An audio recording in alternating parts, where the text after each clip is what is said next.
le podcast sur la vie et ses aléas avec une polyarthrite, mais aussi sur l'implication des patients avec Landar.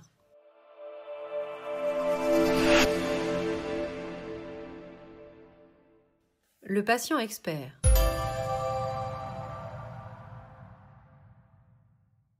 On ne peut pas parler de patient expert sans parler d'éducation thérapeutique du patient, puisqu'il en est un acteur devenu incontournable. Selon la définition du rapport OMS Europe publié en 1996, l'éducation thérapeutique du patient vise à aider les patients à acquérir ou maintenir les compétences dont ils ont besoin pour gérer au mieux leur vie avec une maladie chronique. Elle fait partie intégrante et de façon permanente de la prise en charge du patient. Elle comprend des activités organisées, y compris un soutien psychosocial, conçues pour rendre les patients conscients et informés de leur maladie, des soins, de l'organisation et des procédures hospitalières et des comportements liés à la santé et à la maladie. Ceci a pour but de les aider, ainsi que leurs familles, à comprendre leur maladie et leur traitement, à collaborer ensemble et à assumer leurs responsabilités dans leur propre prise en charge, dans le but de les aider à maintenir et améliorer leur qualité de vie.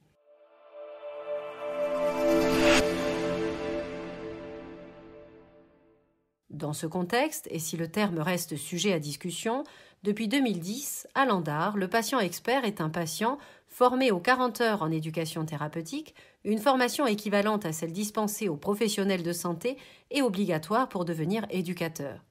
Elle leur permet ensuite d'intégrer un programme, le plus souvent porté par un service de rhumatologie à l'hôpital, mais parfois par une équipe libérale. Landar a également en cours un projet de programme d'éducation thérapeutique à distance dont les patients experts ont déterminé les contours et les contenus pour lesquels ils ont élaboré collectivement des fiches pédagogiques et qu'ils animeront ou co-animeront.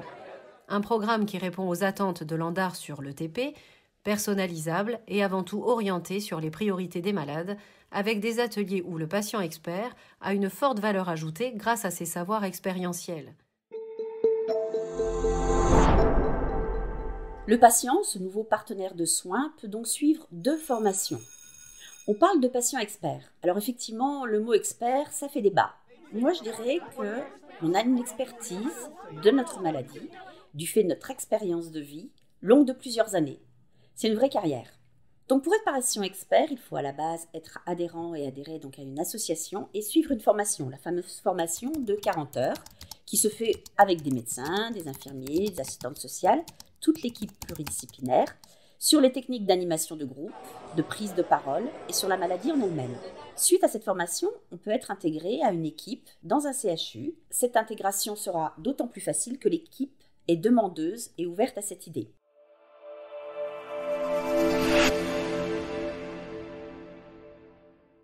On peut être intégré à la construction du programme lors de réunions d'équipes pluridisciplinaires, mais aussi au bilan éducatif, à l'animation d'ateliers thérapeutiques.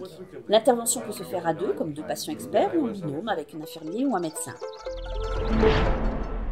Les thèmes que l'on peut aborder lors de ces ateliers d'éducation thérapeutique peuvent être vivre avec la fatigue, comment accepter la maladie, l'entourage dans tout ça, ou éventuellement la cuisine. À nous de construire nos propres ateliers. Le patient expert peut également participer à l'évaluation du programme et à l'évaluation quadriennale de l'ARS, l'Agence régionale de santé. C'est donc un contrat tripartite entre l'association, l'établissement hospitalier et le patient. Le patient, à ce niveau, n'est plus le porte-parole de l'association. On change de casquette. On peut dire lors de ces ateliers que des associations existent et orienter les patients vers les sites certifiés et sécurisés, bien sûr avec l'accord de l'équipe. Quels sont les leviers alors pour être patient expert ? Bien sûr, on s'engage à la confidentialité par rapport aux autres patients rencontrés et à tout ce qui va être dit pendant l'atelier. D'ailleurs, il y a des règles qui sont dictées dès le début de l'atelier. Il faut savoir animer un groupe de parole, ne pas hésiter à prendre la parole devant plusieurs personnes, savoir écouter également, puisqu'on ne parle pas de nous, on écoute les histoires de vie des autres, et savoir informer, trouver les bonnes informations à diffuser. L'essentiel, à mon avis, est également d'être accepté par l'équipe de soignants. Ça facilite effectivement l'intégration. Mais la plupart du temps, elle est demandeuse. Et puis, il ne faut pas oublier qu'on a une légitimité due à la formation des 40 heures qu'on a eue, une légitimité car en fait, on a notre maladie depuis des années. Et puis une troisième légitimité qui est celle de l'expérience du patient expert. Pour ma part, ça fait 10 ans que j'interviens dans les CHU, que ce soit Nancy, Thionville ou Reims. Ça demande toutefois un investissement de temps. Selon les programmes, ça peut aller de 2 heures par mois. Des fois, ça nous occupe tous les lundis pendant un mois ou toute une journée. Ça dépend du programme qui a été réalisé. Et puis, ça engage aussi de la fatigue, car n'oublions pas, avant tout, on est des patients avec nos crises et cette fatigue qui est persistante. Il y a également une implication financière, puisqu'il y a des déplacements qui peuvent se faire en train ou en voiture. Certains CHU ne font pas tous de défraiement. Là se pose la question qui est de passer à la rémunération, voire à la professionnalisation du patient expert. Il y a débat sur ce sujet.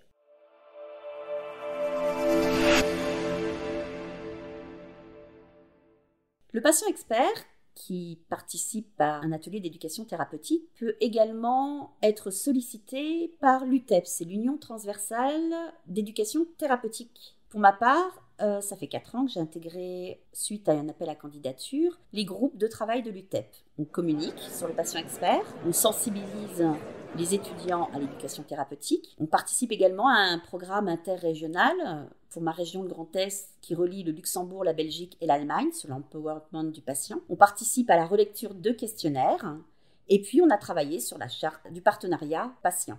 On collabore également avec d'autres patients qui ont d'autres pathologies. Depuis 2009, il a été créé le premier diplôme universitaire de formation à l'éducation thérapeutique dans l'université des patients. Il y a donc la possibilité de passer un DU. Ce diplôme universitaire sur 1 an se compose de 120 heures. Donc ce DU peut être en partenariat patient-soigné ou alors le DU en éducation thérapeutique, le DU en promotion de la santé. Pour s'impliquer encore plus dans l'éducation thérapeutique, les fonctions sont également de mener des entretiens avec les patients, de concevoir et d'implanter des programmes d'éducation thérapeutique dans les services.